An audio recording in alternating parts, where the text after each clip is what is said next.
নমস্কার বন্ধুরা, বেঙ্গলি বাইটসে আপনাদের সকলকে স্বাগত। আজকে আমি একটি নতুন রেসিপি নিয়ে চলে এসেছি আপনাদের সামনে। মোচা চিংড়ি। মোচা চিংড়ি করতে আমি একটি মোচা নিয়েছি আর 250 চিংড়ি মাছ নিয়েছি। দেখুন, আমি মোচাটিকে এইভাবে কেটে ছাড়িয়ে নিয়েছি। আমার মোচাটা ছাড়ানো হয়ে গেলে ছোট ছোট করে কেটে নিয়ে জল দিয়ে ভালো করে ধুয়ে নিয়েছি। এরপর চিংড়ি মাছগুলোকে এইভাবেই আমি ছাড়িয়ে পরিষ্কার জল দিয়ে ধুয়ে তুলে নিয়েছি। আমি এই রান্নাটি করতে বেশি তেল মশলা দেব না, অল্প একটু তেল মশলা দেব। অল্প তেল মশলা দিলে সবাই খেতে পারবে, কোনো অসুবিধা হবে না। অল্প তেল মশলা দিয়েই রান্নাটা করব। এই রেসিপিটি আপনারা আগে কখনো এভাবে বানিয়ে খেয়েছেন কিনা আমাকে কমেন্ট করে জানাবেন। আর হ্যাঁ বন্ধুরা, ভিডিওটি ভালো লাগলে লাইক সাবস্ক্রাইব করে পাশে থাকবেন, ভুলে যাবেন না যেন। আপনার একটি লাইক ও সাবস্ক্রাইব আমাকে আগামী দিনের ভিডিও বানাতে অনুপ্রাণিত করবে।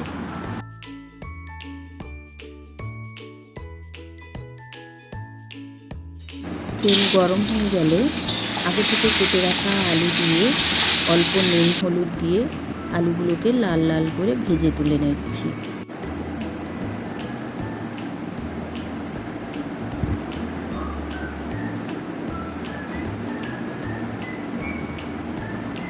এরপর ওই তেলের মধ্যে সবগুলো চিংড়ি মাছ দিয়ে অল্প নুন হলুদ দিয়ে নেড়ে চেড়ে ভালো করে ভেজে নেব।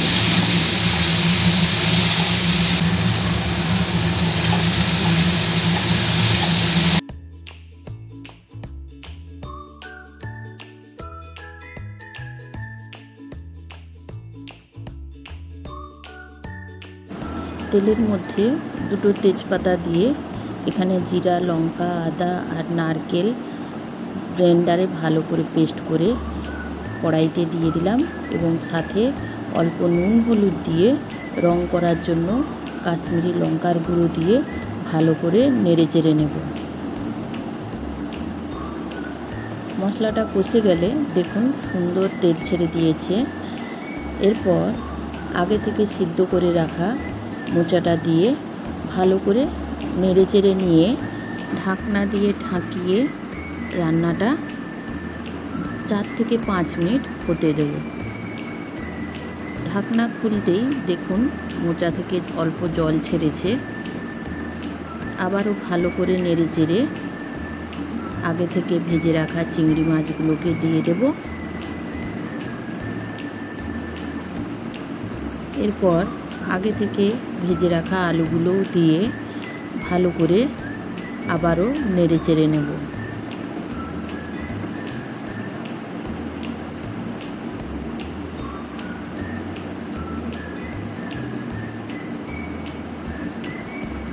এরপর ঢাকনাটা দিয়ে আবারও ঢাকিয়ে দেব যাতে মশলাটা পুরো রান্নার মধ্যে ঢোকে।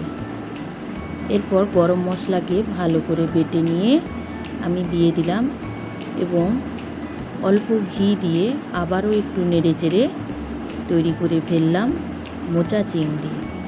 দেখুন রান্নাটি কত সুন্দর হয়েছে দেখতে, যেমন দেখতে হয়েছে তেমনি স্বাদেও অতুলনীয় হয়েছে। এইভাবে একবার রান্নাটা বাড়িতে বানিয়ে খাবেন, ভালো লাগবে।